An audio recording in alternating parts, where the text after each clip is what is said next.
I'm really glad to be here to moderate a session with successful entrepreneurs in their respective domains. Before we start the panel discussion on from startup to scale up, I'll briefly introduce you to the panelists. So I begin with Kanika Sethi. Kanika Kanika is considered among the leading entrepreneurs engaged in wedding planning and designing. Her company is called Kanika Sethi Weddings and Events. Along with that, she has pursued a career in sports events, advocacy and education. She has been in the experiential industry since 2004. Please, round of applause for Kanika. Then I come to Ms. Rachna Sarup. She is the founder and CEO of B77, a sustainable fashion brand. The company has integrated material, process, fashion, and technology to sustainability. The company has both men and women as their consumers. Rachna has 24 plus years of experience in the apparel manufacturing. Please applaud for Rachna.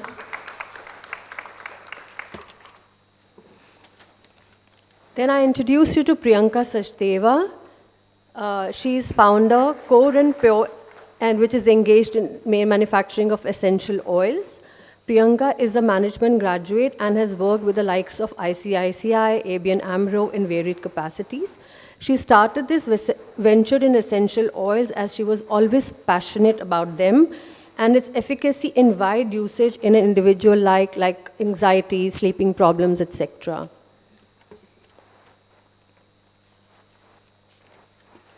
Then we have Arushi Verma with us, who is a co-founder of FITPASS. Arushi has history of working in the health, wellness, and fitness industry and is skilled in data analysis, business development, and team management. A round of applause for Arushi, please. Then we have Aakriti Bhargava with us. She is the co-founder at Wizikey, and she has worked in communications and PR for over 14 years.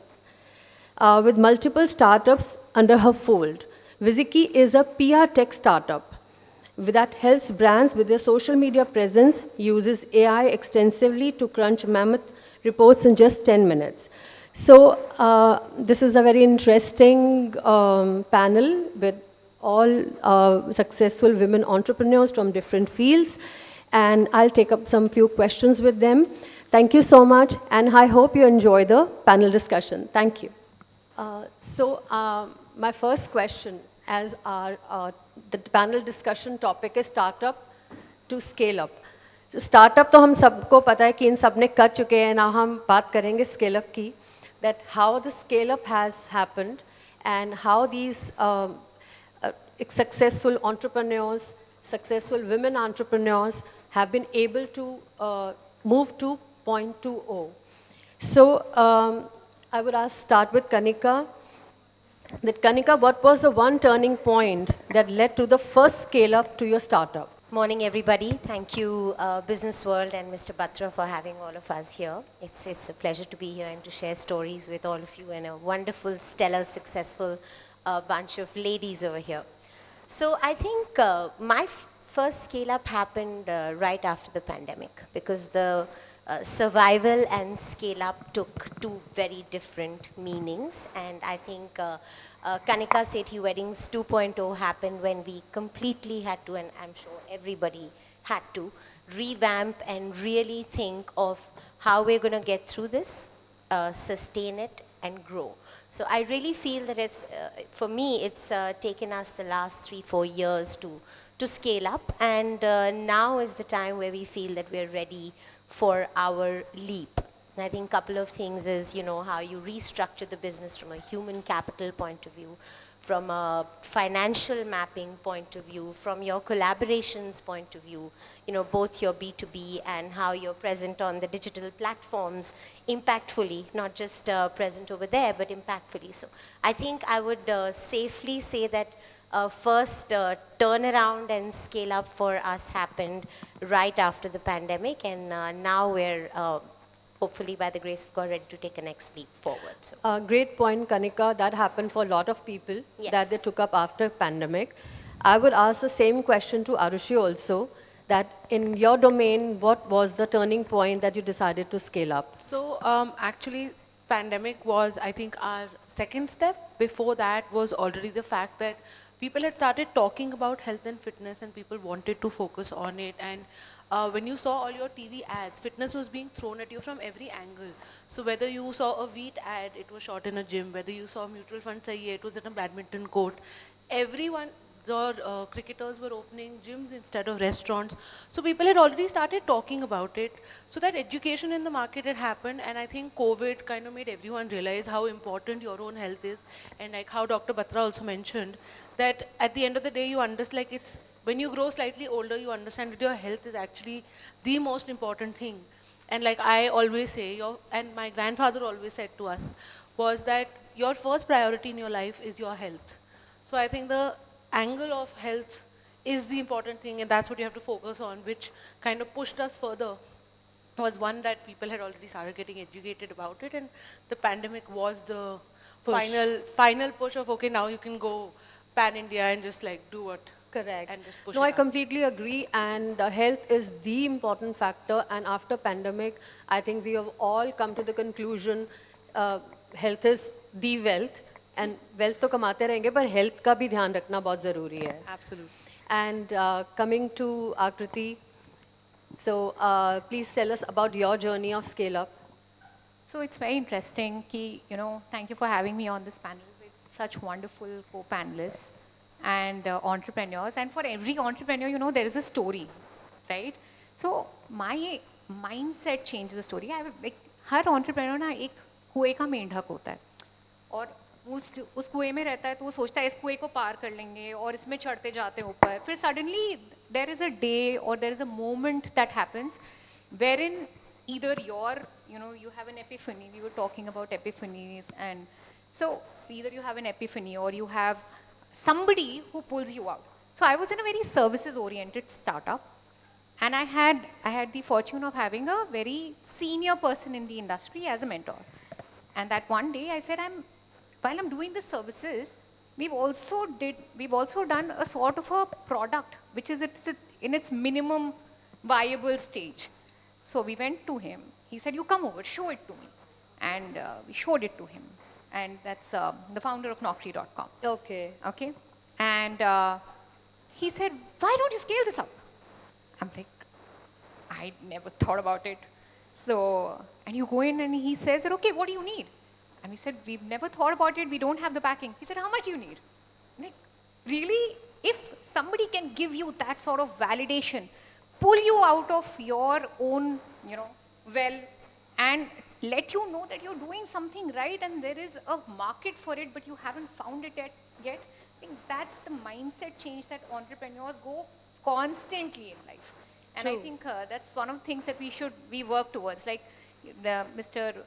Anurag Batra cited so many books that he reads. Yeah. So I think that happens to all of us. We keep searching, yearning for and learning, getting more knowledge all the time. And I think that's probably what happened to me. So constant learning is something I urge on. Lovely. So what about you, Rachna? Wish I had such dynamic stories to share. So I call myself a service class person who's been working with workers all my life, and I love it. I believe employment is scalability. I believe the future in any industry and any country is manufacturing and moving ahead and producing.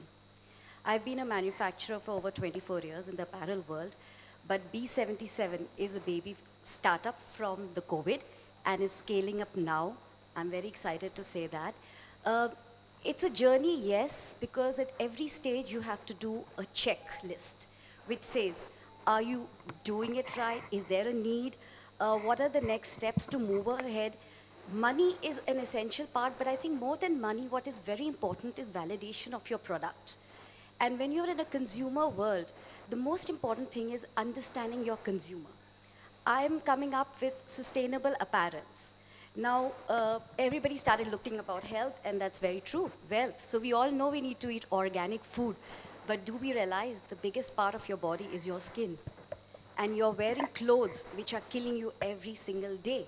I don't even want to share statistics because the numbers change in every site you go, but it's scary to see the number of skin cancer patients you have. It's scary to see the number of reactions young children are having. But the awareness has to be created, and that's when the scalability comes in any industry.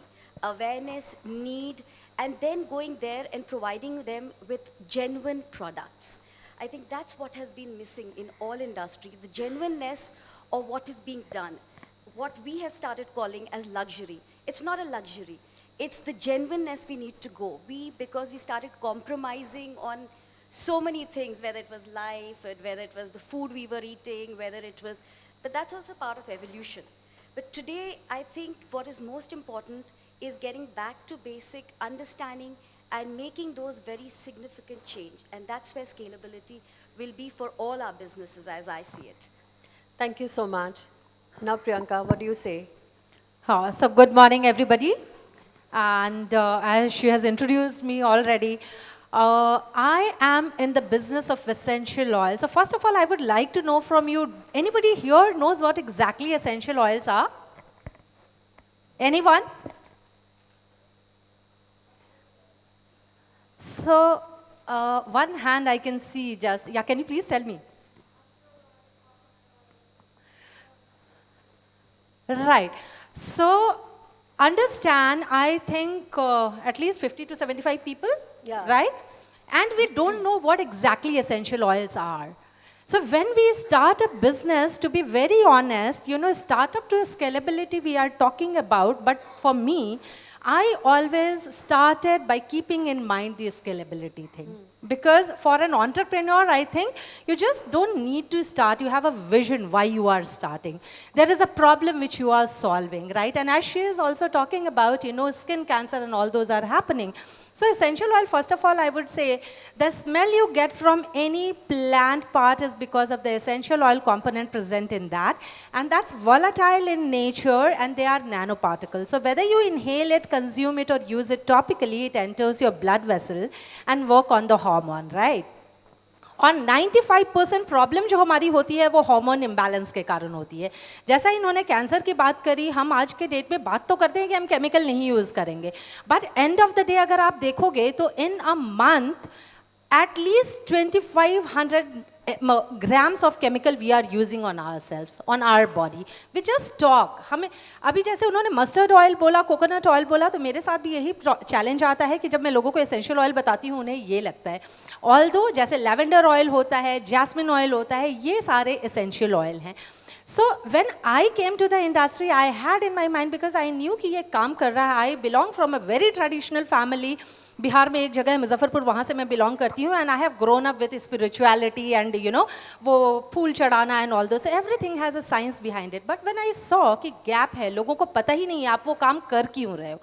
So I thought of starting this business and creating awareness amongst people and do it. And the best part is I started in 2020. I got my license for manufacturing on 21st of March 2020 and 23rd was the lockdown. But then also in those 6 months we were able to, आप देखो उसमें बंद होने के बाद भी हम है ना ऑनलाइन भी नहीं रजिस्टर कर सकते थे, और फिर हमने सितंबर में अमेज़ॉन पे रजिस्टर किया. May 2022, I got an investor. And so the validation when you are talking about, और ये validation की जब हम बात करते हैं ना, यार basics जो है वो हर किसी की requirement है. The only thing is हम समझ नहीं रहे हैं. So scalability business वही है जो scalable हो. अगर वो scalable ही नहीं है तो वो business ही नहीं है, isn't it? Completely. That's right. I completely agree with you. And Priyanka, I would like to start the second round of the questions with you only, since you spoke about that मुझे investor मिल गया, right? So how important is an investor in the life of a startup for a scale-up? क्या हम खुद को sustain कर सकते हैं from our own money, or we need an external investor for scalability? I would like to start from you. So see, when you are a startup, what happens? आप है ना कितने लोगों तक पहुंच पाओगे? बहुत ज़्यादा लोगों तक हमारी एक लिमिटेशन है. वन ऑन वन मैं कितने लोगों को जाके समझा सकती हूँ?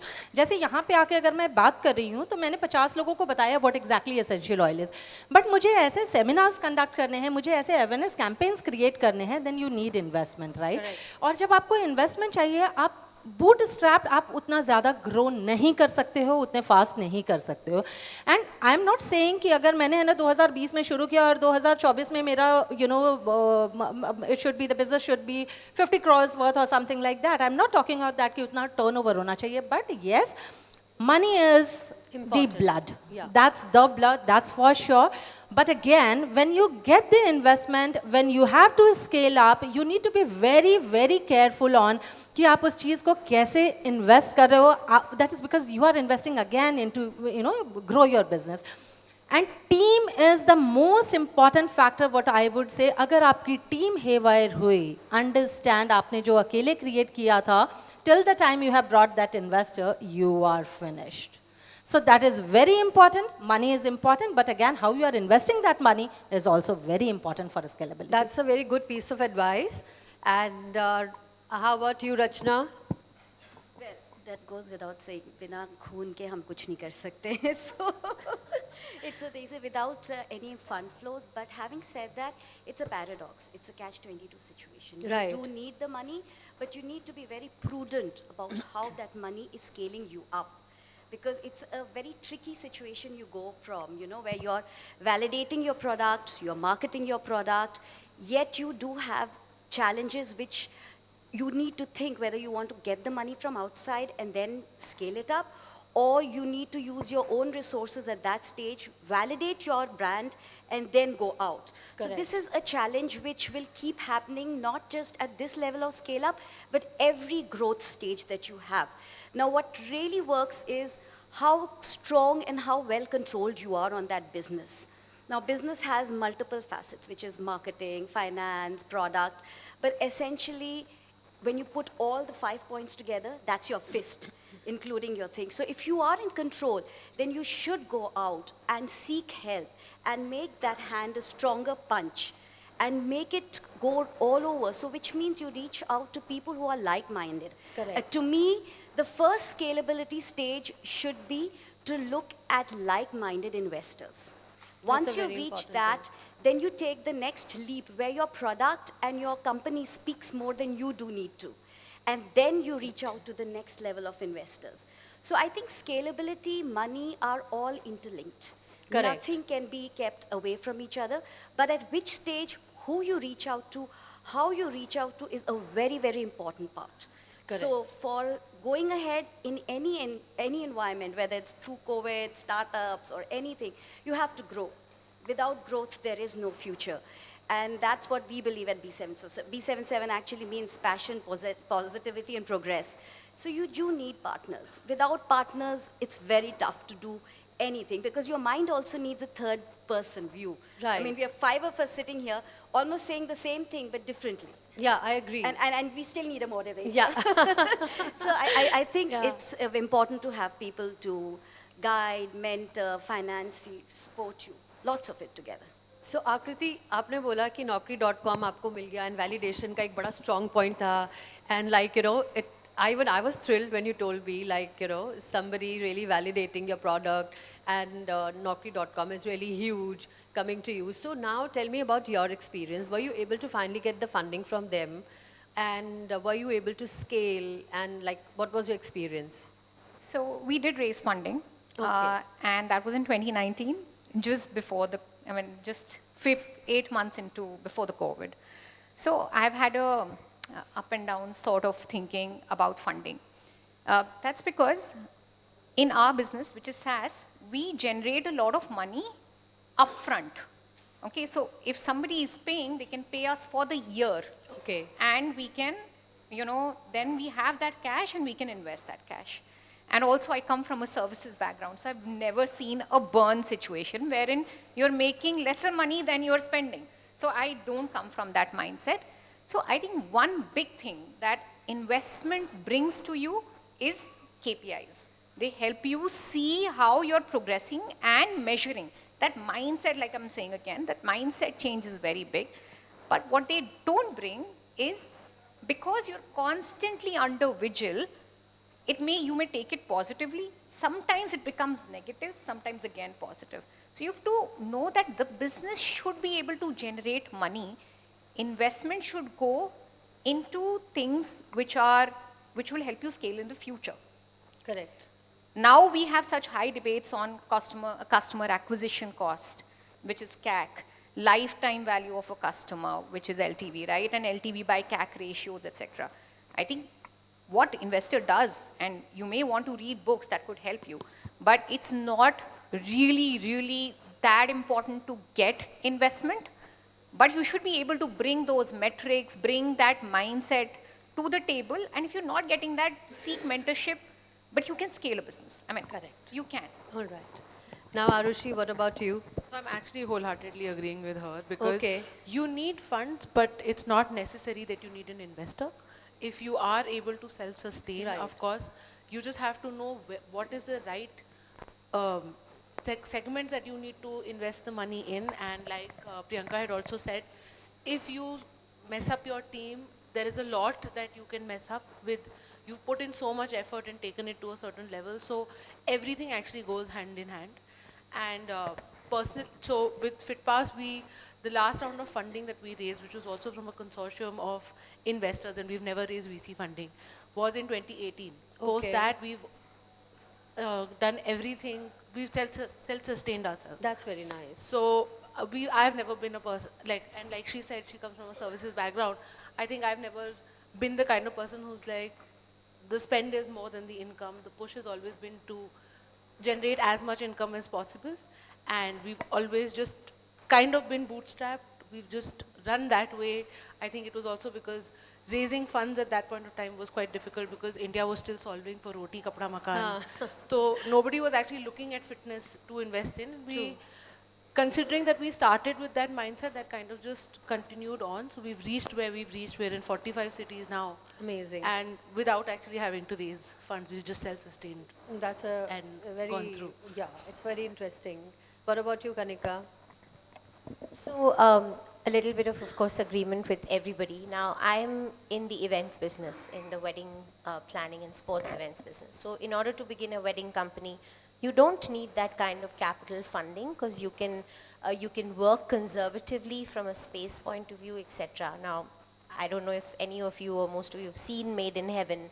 It's a very fancy show, but that's fancy because it has to cater to an audience and make money out of it. But in the real life, it's not that fancy. So to tackle your point in an investment point of view, I am in a business that initially does not need investment. It's really how flamboyant you want to be, and that's how much money you're going to need.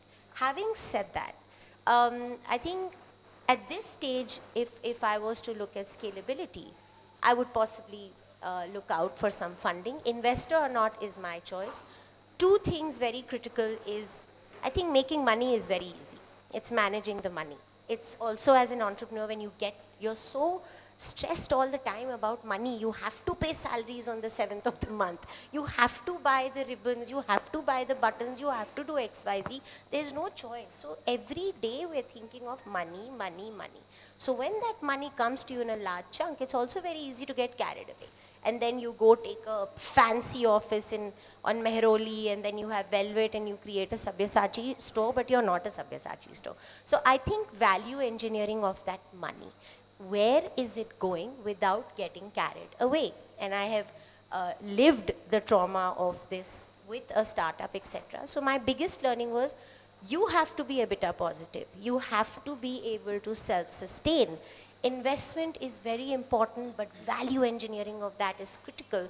And I think two areas where it's absolutely imperative is human capital. Like you said, investing in the right people, not necessarily a large number of people. So it's great to say, oh, I'm a 100-member team, or I'm a 50-member team, but it's really not required. So keep your systems lean, and the investment needs to go into growth. So I work in the wedding business. Ours is a very, very, very people-oriented, labor-intensive work. And I was just having a conversation with Aakriti that at any given point, we are managing guest lists and RSVPs for 300 to 500 people.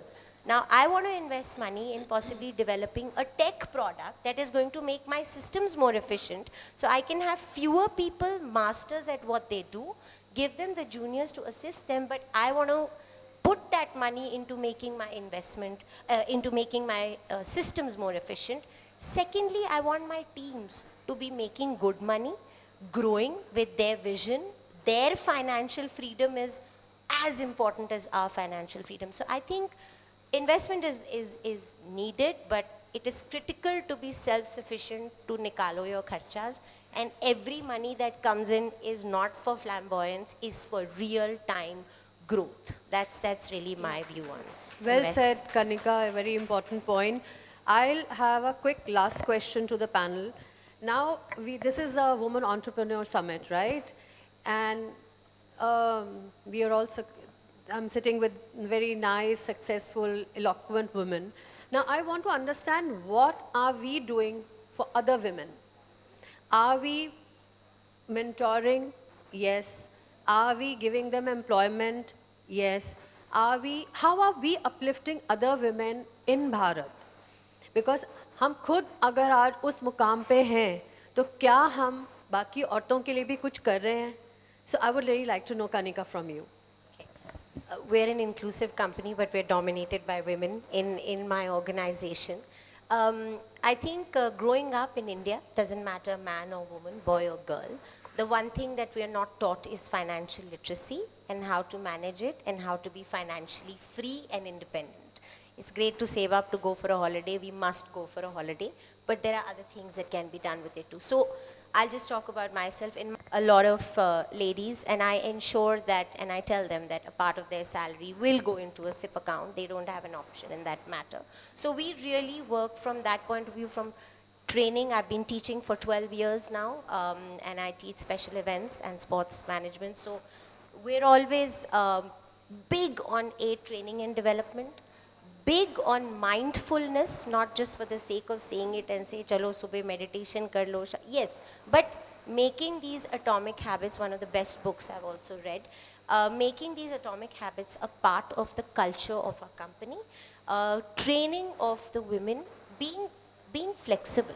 I Right. do have working mothers, I do have single ladies, I have all kinds, right? So we are very, very, very supportive and flexible for them. And third and most important is, I make sure that we are all educated by experts on wealth management, financial literacy, and sit with each one of us to say, okay, I may have 1 lakh, somebody has 50, somebody has 10 lakhs. How do we maneuver that? So these are That's three really ways I nice, which we feel that we Kanika. really, Very really work interesting. on our Yeah. team.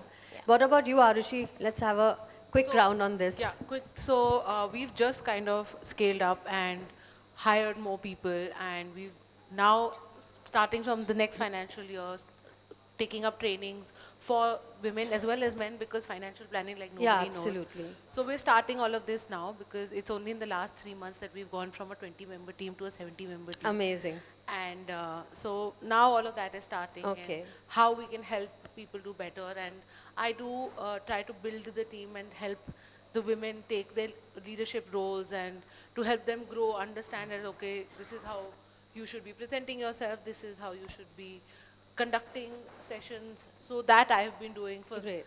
And previously, before FITPASS, I was anyway a peer educator, so I would go for sessions. Great. I would be teaching people about life skills and health-based education. So I've been doing that Okay. since I was in college. I think. Thanks, Arushi. What about you, Aakriti? Thanks for that question, Anu. I think I'm not doing enough. Everything that counts. Yes, woman leader, having more management folks in the team who have been there through various times. I do believe that there is a whole. I've thought about this quite a lot, and I think we as women need to give much more confidence, give more bonding to each other. I've thought of a podcast which could say that, girls gang and girls club, because, men's club all the Yeah, time, true. boys club. Yeah, so I've always thought about this, but coming true to it has not been there so far. We do try and build a very flexible workspace. I have 2 working mothers who've just come out of their maternity break. And yeah, celebrating Women's Day, etc. has been part of it. Yeah, but I think there's a long way to go, and I think we can all support each other in But I'm getting glad, there, Aakriti, especially you Arushi. accepted it. Please give some free passes for women. Okay, so honestly, I think women are so resilient that they really don't need too much support in today's world. Yes, having said that, I work more with the grassroots. I like to provide opportunities and as well as encouragement. Now, opportunities you can only create, like I said, manufacturing. So I've been getting involved with, we are the first people to do something with grass fabric. So when we are doing that, we have women who are actually going up, picking up the grass, and then converting it into fabric. So I belong to the genre where I feel we are the privileged women. We must look after each other, of course, but where we need to give opportunity is where the reach is less. Absolutely. The other thing is, I believe, respectability. One of the biggest reasons that women haven't ever reached anywhere or has not been just besides opportunities, the respect for what they do home or outside. I think we really run out of time. So here So Priyanka, a quick one from you. Yes. So for me, you know, definitely both men and women are important in the system. Without one, you know, it won't run. But what I do is in all my stores where Core and Pure is in shop models, or on airport I have my store, I have in Khan Market and all. So I have, what I have found, to be very honest, women work towards, you know, result orientation, to be very sure. which is true. And this is what I have seen. The revenue, what they generate for me is higher than what men have generated for me. So I always make sure the opportunity has to be given to the people who actually deserve it. And it is both for them as well as the business. That's what I have done. Thank you. I thank this lovely panel, and it was nice, a quick round, and we had quite a few things covered up and chatted up. So thank you all for this wonderful time here on the panel, and thank you to audience for listening to us, and I hope it was useful because we have some great women out here. Thank you so much.